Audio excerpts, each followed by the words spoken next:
জনগণ বলে দিতে চায় কথাবার্তা বন্ধ করে দেন, কারণ আর আশা রাখার কোনো কারণ নাই। কারণ আওয়ামী লীগ আর কোনোদিন এই দেশে খেলা হবার সুযোগ নাই। তাই সোজা হন, ভালো বলেন, ভালো ব্যবহার করেন, হাসিনার একটু পাঠিয়ে দেন।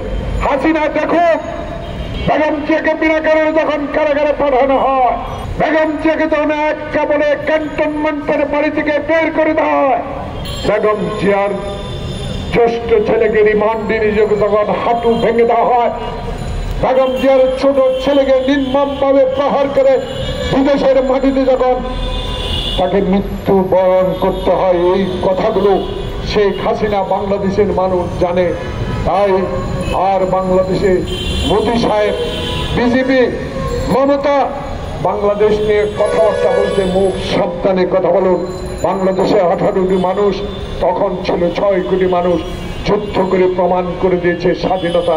সেই স্বাধীনতা রক্ষার জন্য জীবন মরণ লড়াই করব। ডক্টর ইউনূস কথা দিয়ে গেলাম, আপনি এগিয়ে যান। আপনাকে প্রতিহত আপনার বিরুদ্ধে ষড়যন্ত্র করার কোন সাহস বাংলাদেশে তাদের প্রেতাত্মা থাকলেও কশিন কালো আমাদের সামনে আর হাজির হতে পারবে না। আপনি তো বলেই দিয়েছেন নাড়াছাড়া বেশি করবেন না, 7 সিস্টার খুব কাছে। তাই মোদী মমতা নাড়াছাড়া বেশি করেন না, ভালোই ভালোই থাকেন, হাসিনাকে পাঠিয়ে দেন। আমি আর একটা বিষয়ে মাননীয় প্রধান উপদেষ্টা আপনার দৃষ্টি আকর্ষণ করতে চাই। জনগণের পক্ষ থেকে জনগণ বলা শুরু করেছে যে কোর্টে কোনোদিন খালেদা যে বিচার পায় না, যে আদালতে কোনোদিন আমার বিএনপির লক্ষ লক্ষ লোক যারা হাঁটু পানিতে দাঁড়িয়ে রাত কাটিয়েছে, যারা কবরস্থানের জঙ্গলে থেকে পুলিশ থেকে রক্ষা পেয়েছে, তাদের বক্তব্য স্পষ্ট। আদালতে যখন আওয়ামী লীগের আমলে বিচার পাই নাই, এখন তো আপনার অধীনের আদালত, আমরা অভিনন্দন জানাই।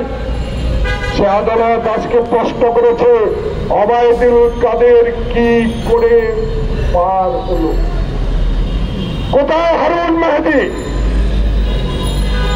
যারা আমাদের বুকে গুলি ধরেছে, আমার মায়ের বুক খালি করেছে।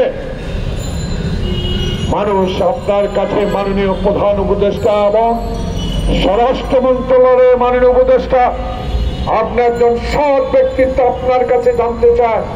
আপনার মিনিস্ট্রি থেকে বলা হচ্ছে সরকার জানে না, তাহলে সরকার জানে না কেন জনগণ জানতে চায়?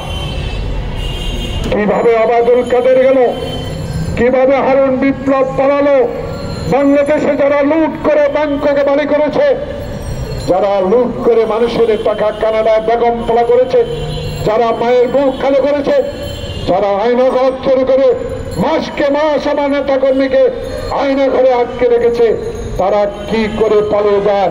এটার জবাবটা দেওয়া উচিত। না জনগণ তো আপনাদের উপর বিশ্বাস হারিয়ে ফেলবে। আমরা চাই না আপনার উপরে মানুষ বিশ্বাস হারিয়ে ফেলুক। আমার দৃঢ় বিশ্বাস একজন রাজনৈতিক কর্মী হিসেবে